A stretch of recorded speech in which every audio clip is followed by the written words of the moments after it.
So guys, mag-share lang ako ng buhay ko dito. Kasi sabi ng Painante, ito first time niya pumasok ng Painante, galing siya ng probinsya. Mananabas ka, di ba, ng tubo? Nakita niya yung mga construction worker dito. Napakainit.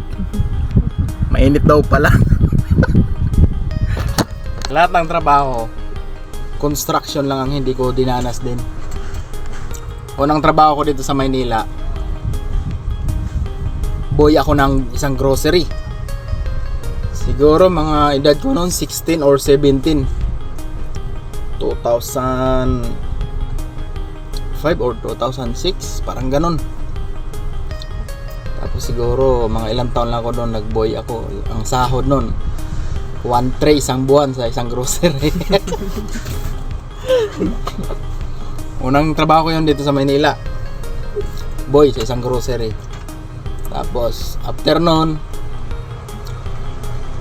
naging painante ako sa isang scrap dealer sa mga junk shop. Tapos nung naging painante na ako, mabait yung driver ko, tinuruan ako mag-drive. Ano yun, ang kagandahan nun kasi truck na yung ang pinag-aralan ko. Ano siya, semi-air brake, forward, 6-wheeler, malaki na. Kaya hindi ako nahirapan pagdating sa pag nag-apply ako sa ibang kumpanya, hindi ako nahirapan. So 17 nung nagpainante ako, pinakuha ko ng student. Sabi ng driver ko, kuha ka ng student. So kumuha agad ako. So after nun, nag-antay lang ako mga 5 months. Kasi 5 months before bago ako mag-18 yung pag-birthday ko, para makakuha ko ng professional driver license. So ayun, sakto pagka 18, nagkaroon ako ng lisensya. Professional, 1, 2, 3 agad yun. Kasi hindi pa mahirap dati kumuha ng lisensya eh. Hindi naman ako dumaan ng fixer. Tamang proseso din. Sa totoo lang, ang walang drive test nun. Nag-exam din naman ako. Pasado naman, kaya nakakuha ako ng lisensya. So 18, nag-drive na ako ng 6-wheeler, semi-air brake. Tapos lumipas yung ilang taon, naka-apply ako ng mga ibang kumpanya. Tapos one time naka-apply ako sa Pure Foods, San Miguel Corporation yun. Driver coordinator ako doon. Bali yung mga truck doon maliliit lang, pinakamalaki 6-wheeler. Bago ako napunta dito, kung naalala niyo yung bagyong Undoy, that was 2008. Nalubog yung buong Marikina halos. Pati yung planta ng Pure Foods sa Marikina nalubog. Kaya yung biyahe namin humina. Ang ginawa ng amo ko, bininta yung mga truck niya. Bumili na lang ng taxi. Ang gusto ng boss ko, mag-taxi ako, pero hindi ko trip mag-taxi. Tapos lipat kami ng tirahan malapit dito sa company kung saan tinatrabaho ako ngayon. Sinubukan ko nag-apply direct, walang agency. Ano palang edad ko nun? 21. Edad ko nun, 21. Pagpasok ko dito sa company, 2009 yun eh. Naalala ko, 2009. Apply ako dito. Natanggap naman agad ako kasi pagdating sa road test, hindi naman na ako hirap. Kumbaga, pasado naman agad. Ang trabaho ko dati dito, taga-pick up lang ako ng pyesa. Ang dinadrive ko, L300. Yan. Sinishare ko lang para ma-inspire itong bagong painante. Sinishare ko yung karanasan ko kung paano ako naging, kung saan ako ngayon naging trailer driver. So ayun, nagtrabaho ko dito as parang runner, taga-pick up ng pyesa eh. Bali hawak ako ng parang messenger din sa mga pyesa ng truck. Ako yung taga-pick up nun. So continuous, naka 3 kontrata ako or 4. Then isang beses pagka walang mga painante yung mga driver namin dati sa pier, ang ginagawa nila, tatawagan ako sa gabi pag wala silang painante. Sinasama nila ako. Ewan ko ba bakit tiwalang tiwala sila sa akin. Pag sinasama nila ako, agad nila akong pagmamanihuin ng trailer na wala akong experience. So nung nakahawak na ako ng trailer, medyo na-realize ko na parang wala, ano naman, okay naman, kaya naman. Medyo hirap lang sa una yung pag-aatras. So ayun na, wala pa isang buwan, marunong ako mag-drive ng trailer pa, abante-abante. Kasi bumabiyahin na kami nun eh, Valenzuela to Pier, balikan yun. So yung driver ko, Bicolano din yun. Yun yung nagpa-drive sa akin ng trailer. Then nung nakita ng boss ko na nagda-drive ako ng trailer, sabi niya sa akin, mag-upgrade ako ng lisensya. Yun, binigyan nila ako ng certification sa company para makakuha ko ng Code 8 nun. Dati kasi sa LTO, meron ka lang certification from the company, makakakuha ka na ng Code 8. Kumbaga, pwede mo na i-upgrade yung lisensya mo from Code 3 to Code 8 sa articulated vehicle. Hindi pa mahirap dati ang pagkuha ng lisensya. Tapos ayun, ang ginawa muna ng supervisor ko, sa arawan ako, taga-pick up ako ng pyesa. Tapos sa gabi, nagpipier ako. Parang yun ang naging routine ko. Nung kwinintahan niya ako sa sahod ko, although malaki nga naman, pero habang continuous yung routine ko na ganon, sa araw-arawan, sa gabi, per biyahe, wala na akong pahinga. Shoutout kay Ma'am Bioli, yung supervisor ko dati. At sa mga kasamahan ko na naging saksi sa career ko dito as trailer driver. So ayun, nakiusap ako sa supervisor ko na sana ilagay na lang ako sa isang pwesto kasi medyo mahirap na yung naging routine ko eh. Wala na halos pahinga. So nung nag-decide sila, nilagay na ako sa pier. Ayun, nung nag-trailer na ako, full-time trailer na talaga ako.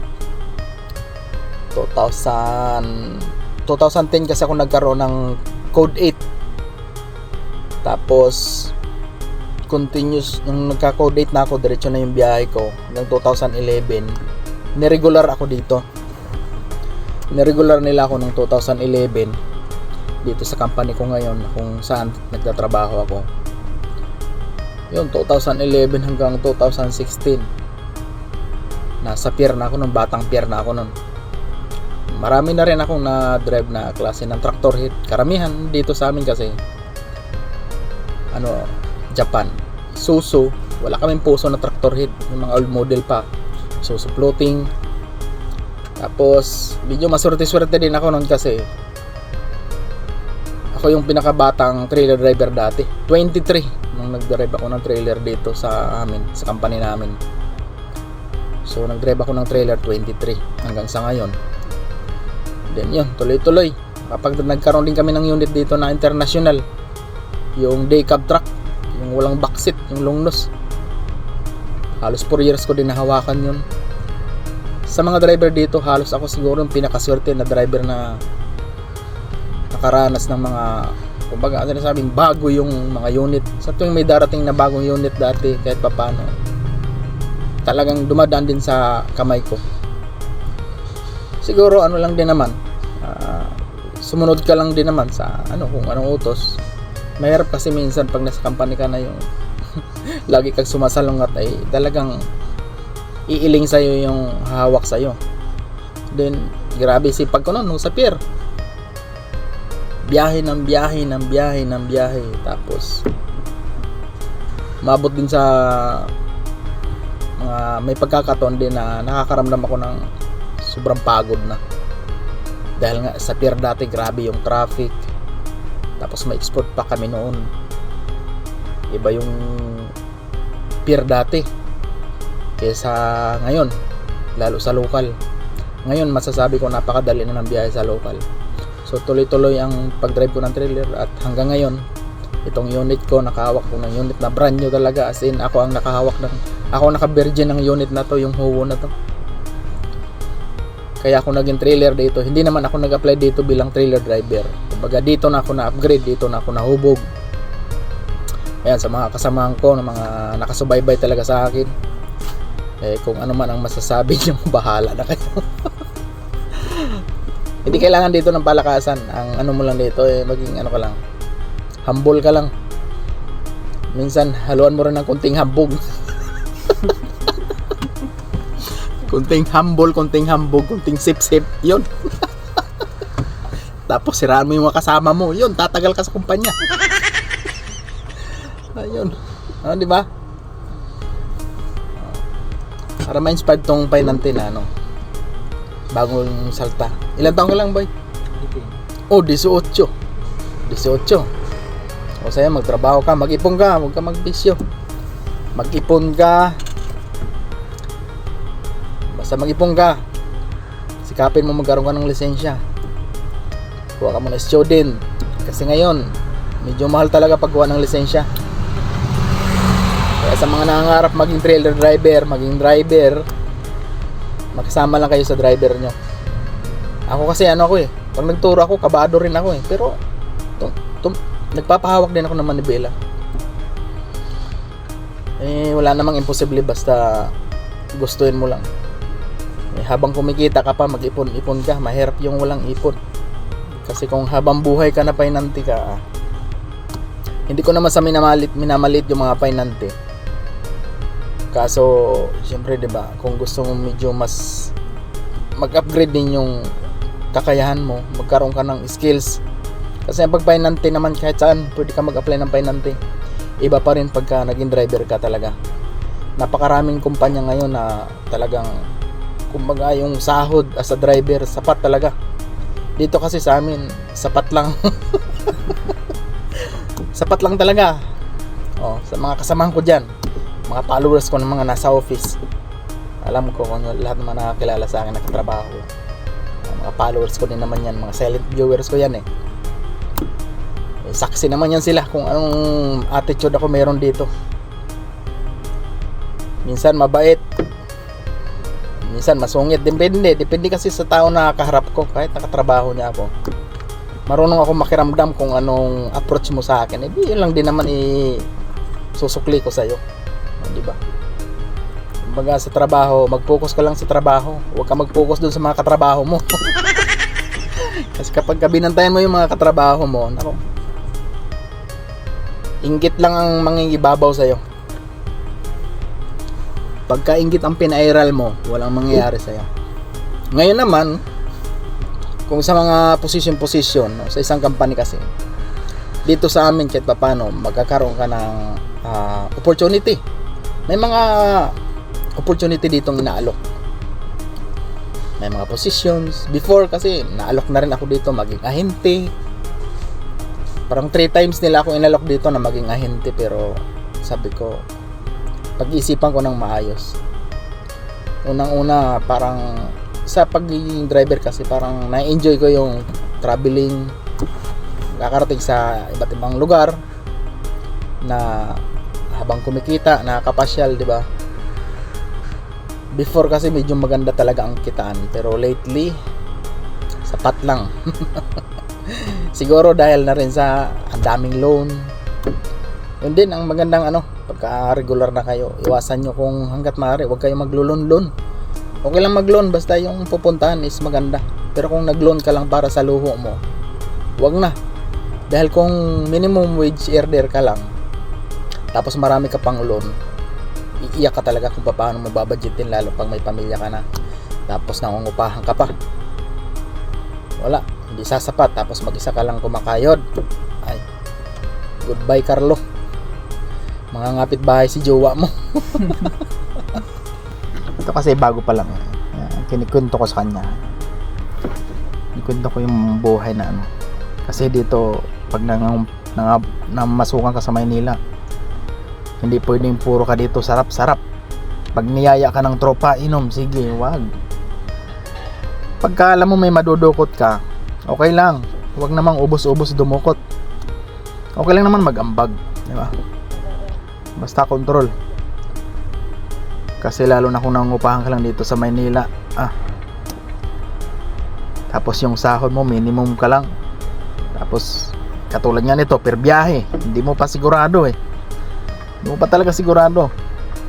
Ang sabi nila kasi pagka truck driver ka above minimum. Yes, tama naman, above minimum. Sa karamihan siguro. Hindi ko naman sa minamalit yung company namin dito kasi sa amin. Nasa sa amin lang din naman yon. Kung gusto namin naman kumita ng maganda-ganda, siguro mas dodoblein pa yung effort. Extra.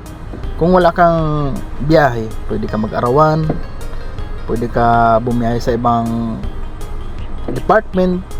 Kumbaga nasa amin pa rin, kami pa rin ang gagawa ng ano. Kasi nga per biyahe kami.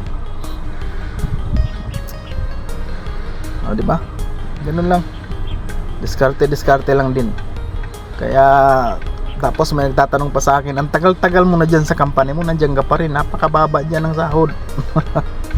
Sa totoo lang, hindi ko naman sa minamalit yung company namin. Isa sa pinakadahilan kung bakit tumagal talaga ako dito, dahil napakalapit sa bahay ko. Yun lang, walking distance lang eh, hindi na ako mamamasahe. Tapos halos everyday nasa bahay ako, na ano ko yung pamilya ko. Medyo minsan nagkakaroon lang ng konting shortage sa financial, dahil before kasi may mga pinagagastusan na hindi na pag-iisipan. Kumbaga yung mga perang nalulon, hindi na pag-iisipan ng maayos kung saan ilalagay. Kaya bandang huli ito, medyo struggling pagdating sa financial. Lang din masasabi ko, hindi naman habang buhay eh. Kumbaga dito naman sa amin, kung ayaw mo naman na dito malaya ka naman dito makapagpaalam. Ako din naman, aminado ako, tumitingin pa din naman ako ng opportunity sa ibang company, sa ibang bansa, di ba? Pero sana sure ball, yung maganda naman yung pupuntahan natin. Okay, di ba? Siguro yung loyalty ko sa company sulit na din naman na yun, 15 years. So yan lang, sana na-inspired kayo. Magiging driver dito balang araw ng karito.